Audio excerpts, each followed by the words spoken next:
si queremos un santo Dios, también nosotros tenemos que ser santos, limpios, separados para Él.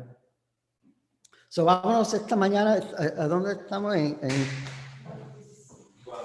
En Juan, sí, Juan capítulo 17, versículo 1. Y dice, estas cosas habló Jesús, levantando los ojos al cielo, dijo, Padre, la hora ha llegado, glorifica a tu Hijo para que también tu Hijo te glorifique a ti, como le has dado potestad sobre toda carne para que dé vida eterna a todos los que le diste. So, vemos que todavía estamos ahí con Jesús, está en esa área con los discípulos, estando en Jerusalén. Pensamos que él todavía estaba en ese cuarto donde habían cenado la última cena. Y Jesús, déjeme ver con permiso, y Jesús hasta ese momento le había hablado a los discípulos todo lo que le tenía que decir. Porque ya a Jesús le había terminado el ministerio, vamos a decir, de la enseñanza a los discípulos. Y si se recuerdan las cosas que Jesús le había dicho a los discípulos hasta este punto, es que Él se iba a ir y que no solamente se iba a ir, pero también se iba a ir al Padre. También nos recordamos que le había dicho que Él no lo iba a dejar huérfanos, pero que le iba a mandar un consolador o el Espíritu Santo que le iba a guiar ciertas cosas, le iba a enseñar o guiar le iba a enseñar toda la verdad, le iba a enseñar, el Espíritu Santo también iba a glorificar a Jesús y iba a convencer, que vas a convencer al mundo de que de toda verdad, de pecado, de justicia y también de juicio. También Jesús le había dicho que ellos iban a sufrir, ¿verdad? Iban a tener una tristeza en ello, pero esa tristeza se iba a convertir, si se recuerdan, se va a convertir a gozo, ¿verdad? ¿Y cómo es que se convierte al gozo? Bueno, solamente Dios lo puede hacer.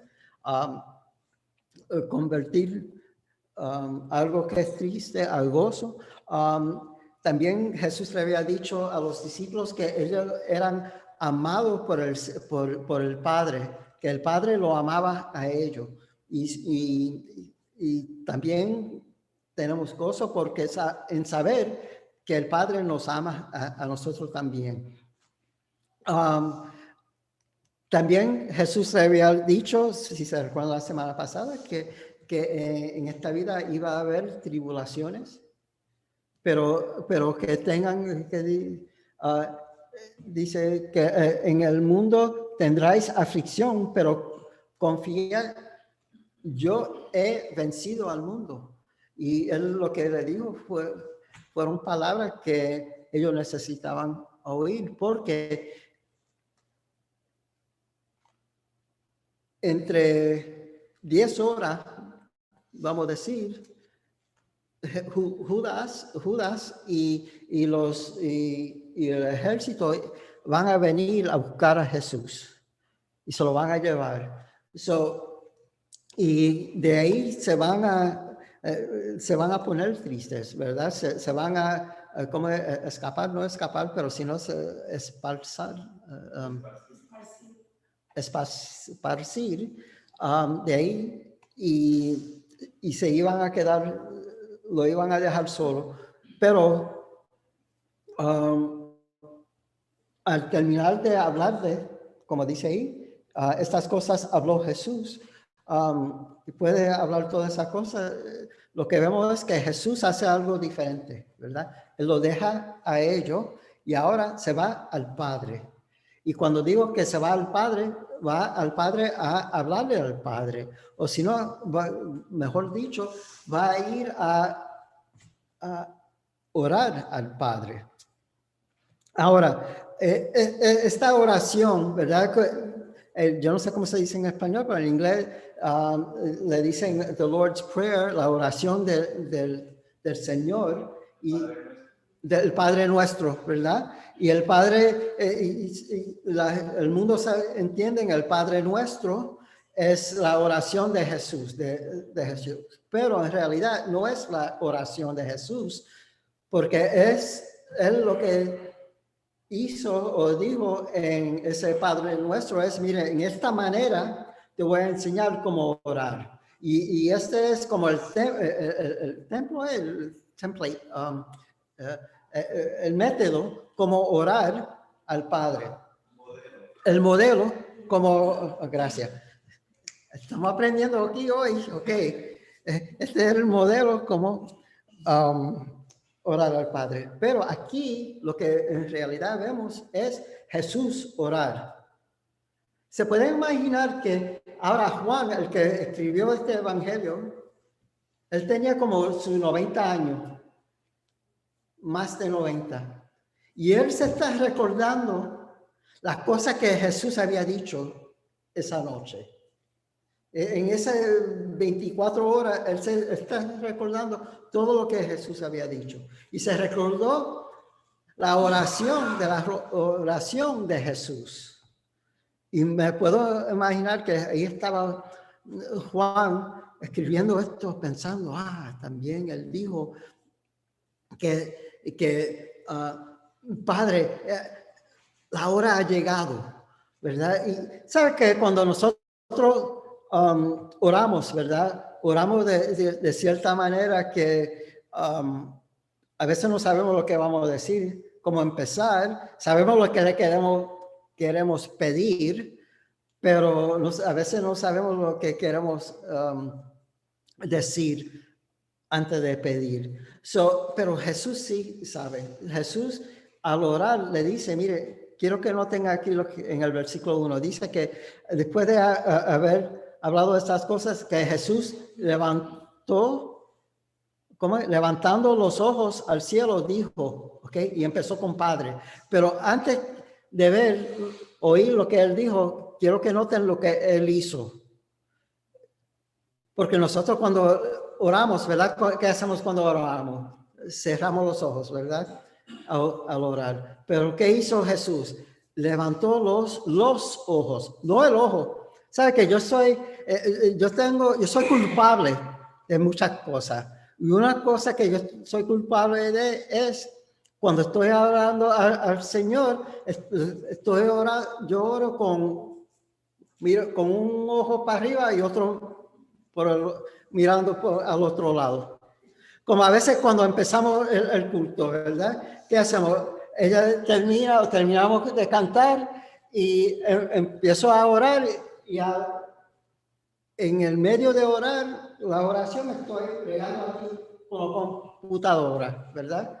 Como que no le estoy poniendo toda atención al Señor.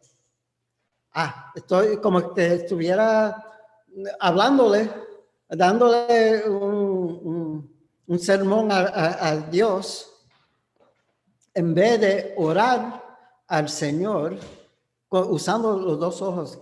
Cuando hablamos a la persona, ¿qué deberíamos hacer? Mirarlo, ¿verdad? Porque si estamos mirando al hablar, sabemos que le estamos poniendo toda atención a la persona en cual estamos hablando. Y eso es lo que hace Jesús. Tiene los dos ojos. A veces estoy orando, mirando para arriba, pero también mirando a ustedes. Y viéndolo a ustedes, pero a la misma vez mirando, orando al Señor. ¿Qué clase de oración es esa? ¿Verdad? Que uno está hablando aquí, pero mirando para allá. Eso es como tener un corazón dividido, ¿no? En la oración, pero Jesús no tiene el corazón dividido. Él pone todo su ser en la oración de él, al Padre. Y eso debiéramos hacer también. Cuando estamos orando al Señor, poner toda atención a Él, o si no, lo que estamos haciendo es tirando palabras para arriba y esperando que Él la agarre, ¿verdad? Y esas palabras, ¿qué valen esas palabras? Esas palabras a veces se caen. ¿Por qué? Porque esas palabras van sin el poder, y el poder viene del corazón, ¿verdad? Y cuando estamos orando a Él, entregándonos a Él, dándole toda la atención a Él. A veces las oraciones de nosotros son palabras nada más. En vez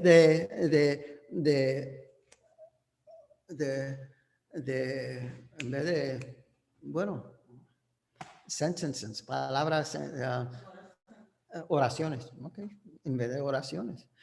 Sabe que debiéramos orar y no parar de orar hasta que en realidad, oramos. ¿Entienden eso? Sigan orando hasta que empiecen a orar y terminen de orar. No tienen palabras para arriba, pensando que eso le complace al Señor. Eso le complace al Padre que estamos usando palabras.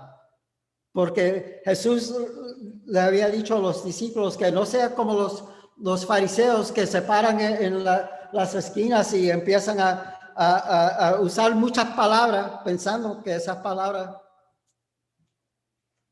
hacen algo. Pero cuando oren, váyanse a su closet, ¿verdad? Váyanse en secreto a orar. Y las oraciones que hacen en secreto, el Padre que oye en el secreto, te oirá en lo público. Aquí Jesús nos dice que levantando los ojos al cielo, dijo, Padre, la hora ha llegado. Y quiero que noten lo que él dice, es como empieza él. Él dice, Padre. Padre, ¿por qué dice Padre? Porque Dios es Padre, es el Padre de Él. Nosotros no podemos decir, mira, aunque aquí yo siempre le digo a los hijos míos, le digo, ¿qué papi? ¿Qué quieren papi? ¿Verdad? Ven papá, háblame. Y lo digo bueno, como un consentimiento, ¿verdad? Porque son hijos míos, ¿verdad? Ven papi, ven, dime, ¿qué es lo que quieres? Pero a mi papá, yo le digo papi, y yo sé, y cuando lo llamo papi, le digo papi, dame un aguacate ahí. Y papi va y me consigue el aguacate, lo va y lo tumba y me lo da. Y ahí está el aguacate, porque él sabe el nombre de él. Pero cuando oramos al Padre y decimos, Abba, Padre o Padre, es porque tenemos una relación con Él. No podemos decir Padre sin Él en realidad ser Padre de nosotros. Para ser Padre de nosotros, mire, tenemos que ser hijo de Él.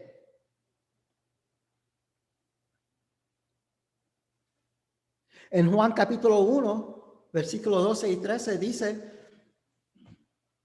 yo no sé lo que dice, pero dice, más a todos los que le recibieron, a los que creen en su nombre, les dio potestad para ser hechos hijos de Dios,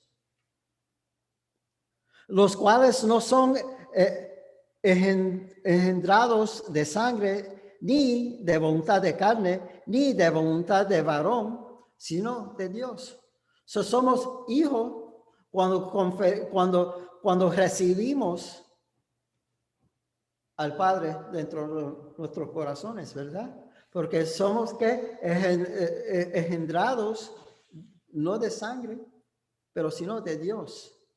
Dios nos dio vida a nosotros. Sí, nos dio vida en carne, pero espiritualmente Él fue el que nos dio. Miren, nadie puede ir al vientre del cielo, ¿verdad? Y decidir cuándo va a nacer, sino Dios sabe cuándo uno va a nacer. Y Él es el que Él nos da vida. Mira, Dios no es padre, no es abuelo, ¿verdad? Él no desea ser abuelo de nosotros, sino padre de nosotros. Cuando nosotros lo recibimos como padre, podemos orar de esa manera y decir, como dijo Jesús en ese versículo 1, Padre, la hora ha llegado. ¿Qué hora? Bueno, nos dice ahí la gloria, la hora que Él va a ser glorificado. Noten el versículo 1, le dice, glorifica a tu Hijo, para que también tu Hijo te glorifique a ti. ¿Y cómo sabemos qué va a pasar? ¿Qué va a pasar para Él ser glorificado? Bueno, Él lo van a entregar a la cruz. Y en eso es glorificado porque por la muerte de Jesús viene el perdón del pecado y también viene salvación porque por la sangre que es derramada para todos nosotros.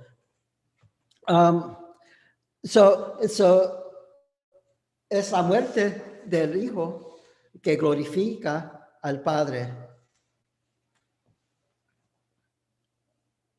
Y dice ahí, versículo 2, como le ha dado potestad sobre toda carne para que dé vida eterna a todos los que le diste. Primeramente, sabemos que Dios le ha dado toda potestad al Hijo. Eso fue algo que fue profetizado hasta en la Biblia, lo dice en Daniel capítulo 7, versículo 14, lo dice que le fue dado dominio, gloria y reino para que todos los pueblos, naciones y lenguas le sirvieran. Su dominio es dominio eterno que nunca pasará y su reino uno que no será destruido. Dios le ha dado toda potestad al Hijo. En Juan capítulo 3 nos dice, el Padre ama al Hijo y todas las cosas ha entregado en su mano. También en Hebreos capítulo 2, versículo 8 nos dice, y todo lo sujetaste bajo sus pies.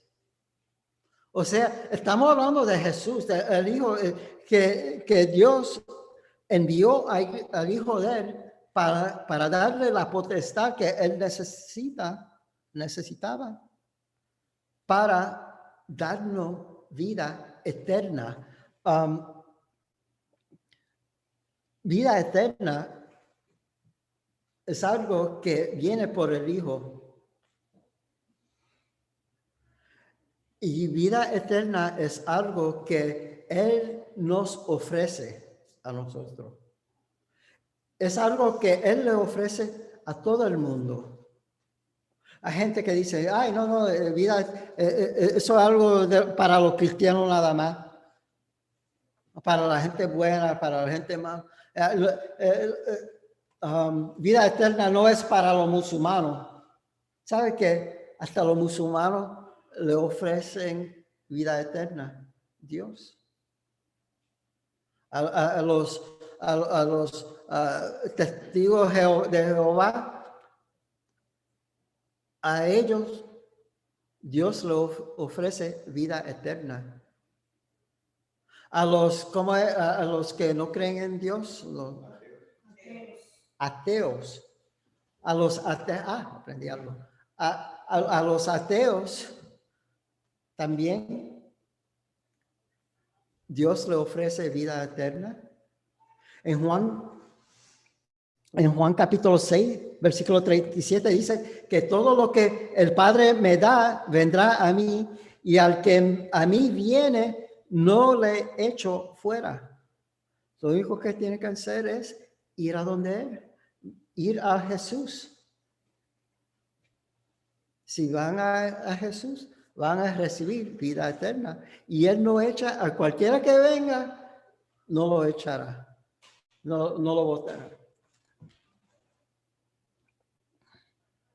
También dice que en ese capítulo 6, dice que, y esta es la voluntad del Padre, el Padre que me envió, que de todo lo que me diera no pierda yo nada, sino que lo que resucite en él, que lo resucite en el día postrero. So, a mí me encanta este versículo que viene de Hebreo, capítulo 7, versículo, déjame ver si me sale, versículo 25, que dice, por lo cual puede también salvar perpetuamente a los que por él se acerquen a Dios, viviendo siempre para interceder por ellos. Esa palabra perpetuamente, ¿qué quiere decir eso? Por siempre, ¿verdad? Más por siempre todavía. Y Él vino para salvarnos perpetuamente, a darnos vida eterna. Miren el versículo 3 que dice, y esta es la vida eterna, que te conozcan a ti, el único Dios verdadero, y a Jesucristo, a quien has enviado. Él nos dice que esto es la vida eterna. Gente quiere saber qué es vida eterna. Bueno, aquí Jesús nos dice que te conozcan a ti, el único Dios verdadero. Y cuando dicen el único Dios verdadero, es lo que está diciendo el Dios original, el Dios viviente, verdadero viviente, porque eso dicen dioses, ¿verdad? Pero esos dioses no son dioses no con mayoría, sino la small d, minúscula, con la letra D minúscula. Ok, están aprendiendo, me gusta. Ok, porque hay gente que dice hay muchos dioses, no, esos son cosas espirituales, principales espirituales, pero no Dios, ok, esos son ídolos, pero Dios, con la letra D, ese Dios es el verdadero. Ese Dios es que es vida y da vida, que siempre ha existido. Todo lo demás no ha existido por siempre. Y dice que esta es la vida eterna, que te conozcan a ti, que te conozcan a ti. Sabe que hay gente que piensa que vida eterna es vivir en el cielo. Pero, ¿qué te conviene vivir en el cielo si Dios no está ahí contigo? Si Jesús no está ahí contigo, ¿qué te conviene? Eso es como vivir en una casa sola. Entrar todos los días o vivir en una mansión, pero estar solo, ¿verdad? Pero para conocer a Dios, mire, Dios nos da todo que pertenece a vida y no lo puedo traducir. Okay. Godliness. Okay. Pero mire, eso es vida eterna, a conocer a Dios. Sabe que en el cielo no hay ningún extranjero que va a entrar.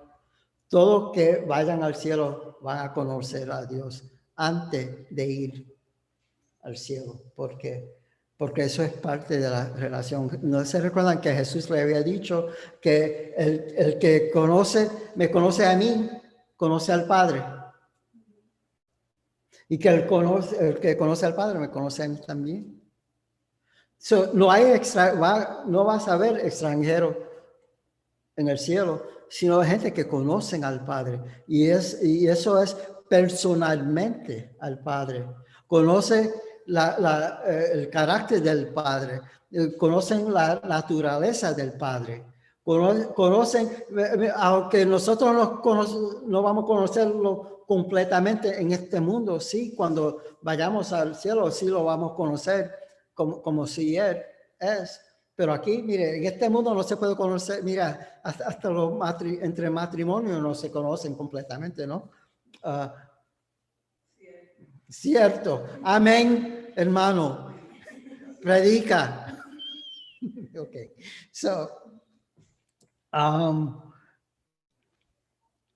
Esto es vida eterna, que te conozcan a ti, Dios verdadero, y a Jesucristo, a quien has enviado. Sí, Jesús nació,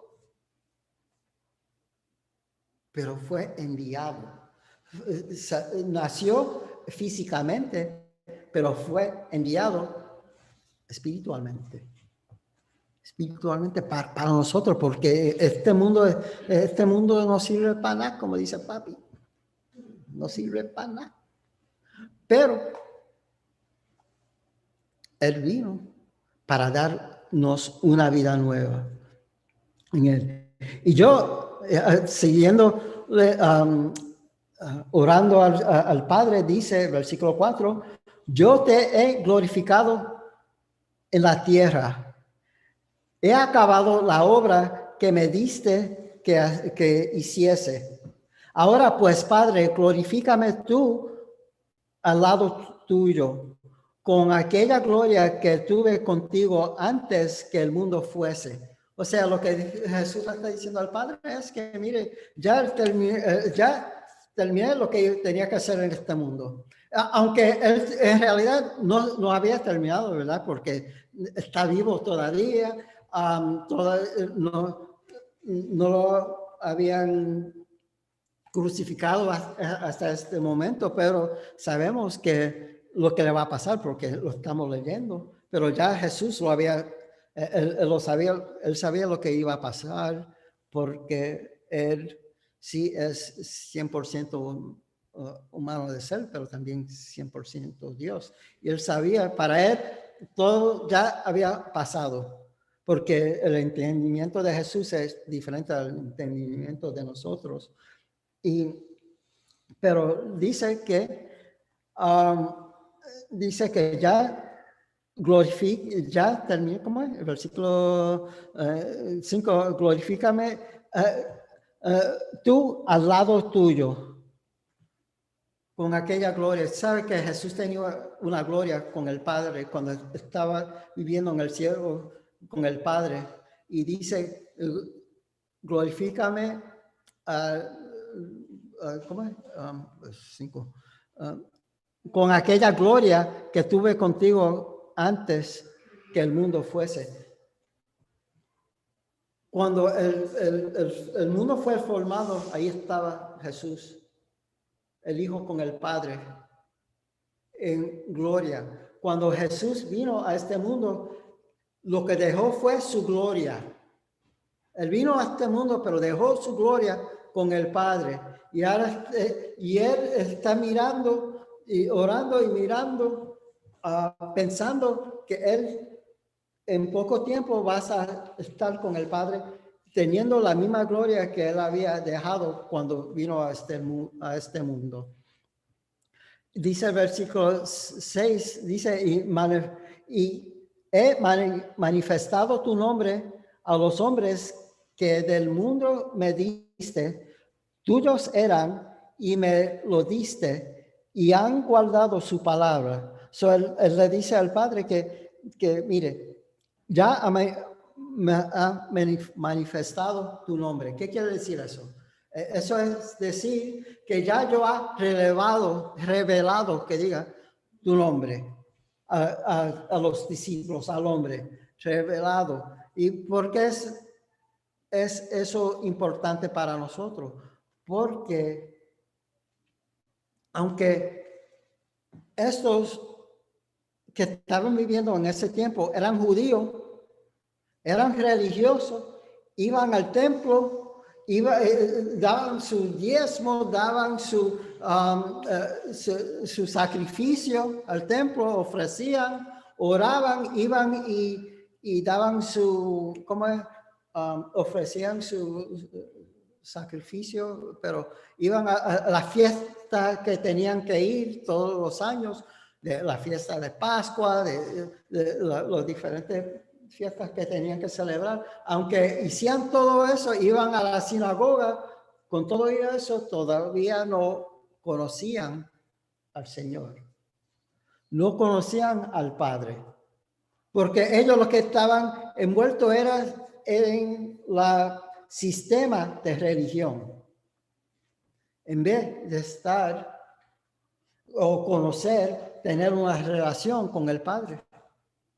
Sabe que a veces la gente, yo le hablo a la gente y me dicen, ay, no, pero yo soy católico. No, yo soy, le pregunto, ¿tienen salvación? Bueno, yo me bauticé cuando yo, en esta iglesia. Yo fui católico, yo me crié en la iglesia, pero ¿tienen salvación? Bueno, no saben cómo decir.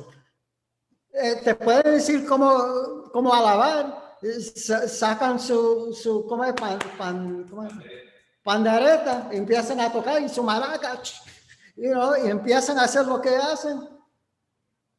Saben cómo correr para arriba, para abajo y decir aleluya, pero con todo eso no saben si tienen una relación con el Señor. Y toda la semana el pastor le da las invitaciones, ¿verdad? Los pastores le dan invitación, mira, se tiene que arrepentir, venir para aquí al frente, arrepentirse y todas las semanas van y se arrepienten. Pero nada cambia, porque ese arrepentimiento dura hasta el terminal del servicio, hasta que lleguen a casa y empiezan a pelear y a discutir y a beber y a hacer bulla otra vez. ¿Por qué? Porque ellos saben cómo es el sistema, cómo es vivir en religión, pero no saben cómo vivir con una relación con el Señor. Y eso es lo importante para nosotros, tener una relación. Y lo que Jesús hizo fue, Él vino a este mundo para manifestar al Padre, para revelar al Padre a ellos, porque ellos le faltaban algo. ¿Se recuerdan cuando se apareció Jesús la primera vez a ellos? Que hasta Juan el Bautista estaba diciendo, arrepiéntense que ha llegado la hora de Dios. Y Jesús cuando Jesús vino y vino también, la primera palabra que dijo él fue, arrepiéntense, que ha llegado el momento de Dios. Y eso es lo que le falta al mundo, es arrepentirse para conocerlo. Ay, no, es más fácil hacer estas cosas, estos sacrificios, lo que tengo que hacer, es más fácil vivir. El mundo lo que hace es todo difícil. Pero Jesús hizo en realidad lo duro para que para nosotros se haga más fácil todavía. Y lo único que tenemos que hacer es conocerlo. Él le dice, mire, he manifestado tu nombre a los hombres que del mundo me diste. Ahora también quiero que noten que para él revelar o manifestar el nombre, ¿qué es el nombre? Bueno, es no solamente el nombre Dios, sino el carácter de Dios. la naturaleza de Dios. Porque hay gente que no conocen a Dios como es Dios. ¿Y cómo es Dios? Bueno, me imagino para ellos pensaban que Dios era un Dios que castigaba, ¿verdad? Porque siempre estaba castigando los israelitas. Pero, ¿por qué razón estaba castigando los israelitas? Porque eran malos, eran unos malvados. Y ellos querían hacer lo que querían hacer, querían vivir aparte de Dios. Y por esa razón, él tenía, mira, ¿por qué castigan los hijos de ustedes? Porque hacen mal, no lo castigan por ser bueno, ¿no?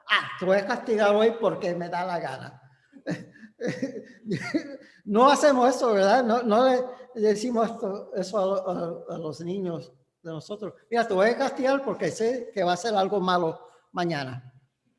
¿Ok? No le castigan antes de tiempo, sino cuando pecan, cuando hacen algo malo. Pero Jesús lo que hizo fue, él vino y dijo, mire, yo no vengo para juicio, sino vine para salvar. Y Dios es el Dios de salvación. Dios es el Dios que salva los matrimonios, que salva las relaciones, las peleas entre padre e hijo.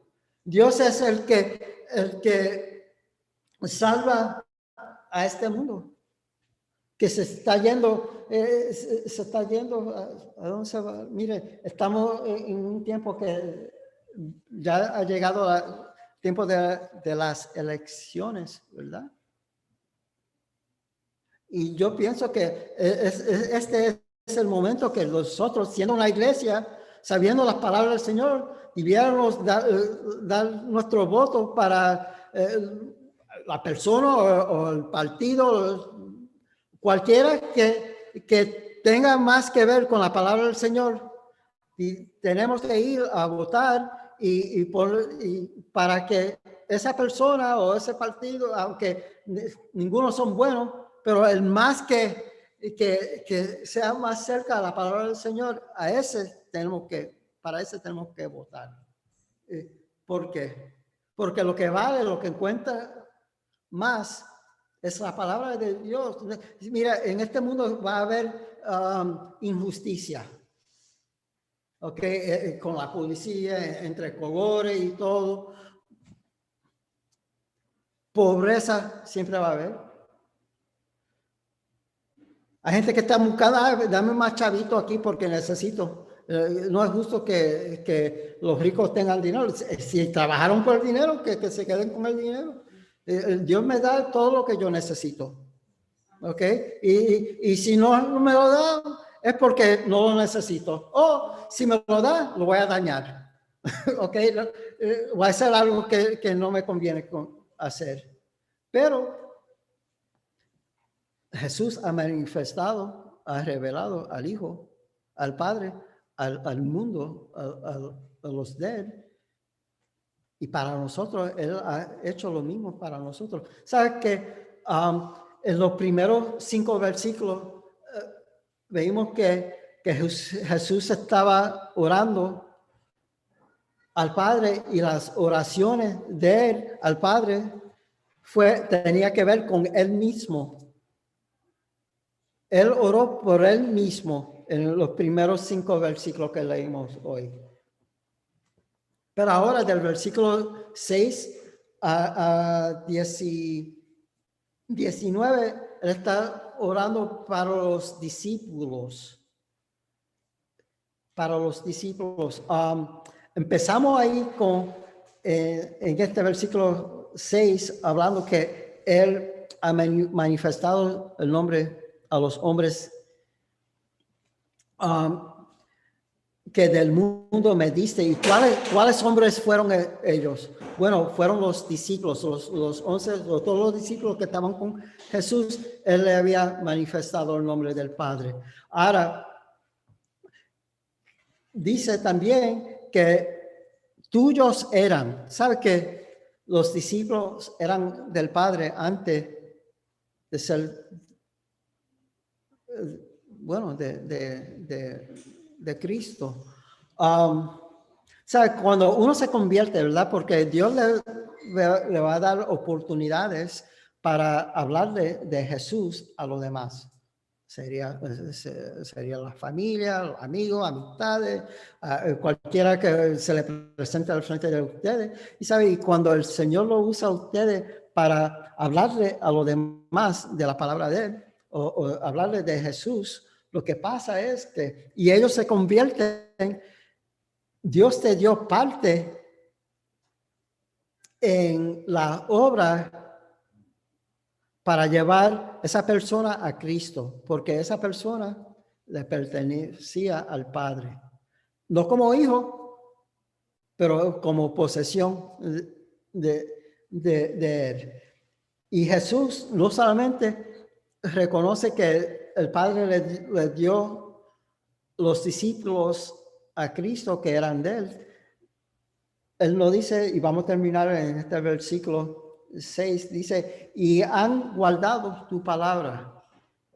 Sabemos que son discípulos del Padre o de Cristo porque han guardado la palabra que Jesús le había dado.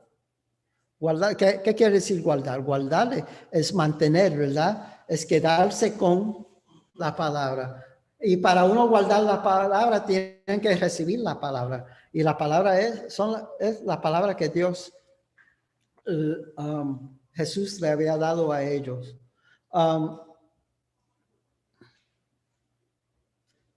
Vamos a seguir un poquito más. Ahora han conocido, versículo 7, que todas las cosas que me has dado proceden de ti. Proceden de ti. Ellos ya saben que todo lo que Jesús le había dicho vino de Dios, porque las palabras que me diste les ha dado. Y ellos las recibieron y han conocido verdaderamente que salí de ti y han creído que tú me enviaste. Sí, eso es importante para nosotros saber, porque hay gente que no creen en Dios. No creen que Dios tiene poder, no creen que Dios existe. ¿Cómo es la mejor manera para ellos saber que Dios existe? Pues en conocer el Hijo, conocer la palabra y recibirlo. Y cuando uno recibe la palabra de Dios, mire, ¿qué dice? ¿Qué fue lo que yo no lo voy a dañar? Pero Pablo nos dice que el evangelio de Dios es el poder para salvación para todo el hombre. El evangelio de Dios es el poder o potestad, que diga, de Dios para todo el hombre a salvación. ¿Ustedes sienten que tienen poderes en hablar? A veces no, ¿verdad? Muchas veces no. Pero si estamos dando solamente el evangelio, ¿verdad? El evangelio tiene poder, tiene potestad para salvar a la persona. Porque ¿de dónde vino esa palabra? Esa palabra vino de Dios. Y con esa palabra, Dios da, ¿cómo es? Engendre la persona, da vida a la persona. La fe viene en oír y oír la palabra de Dios, ¿no? Vamos a terminar ahí, vamos a parar ahí. ¿Qué versículo es? ¿A dónde paramos? ¿No paramos? Sí. 8. Leímos 8. Ok. Jorge, apúntalo. Versículo 9 para la semana que viene. ¿No? ¿Sí? ¿No? ¿Está bien? Ok. ¿Empezamos del 8 o terminan del 8? Terminamos porque mire, porque las palabras que me diste las has dado y ellos las recibieron. So, ellos recibieron la palabra y han conocido verdaderamente que, mire, y conocieron porque recibieron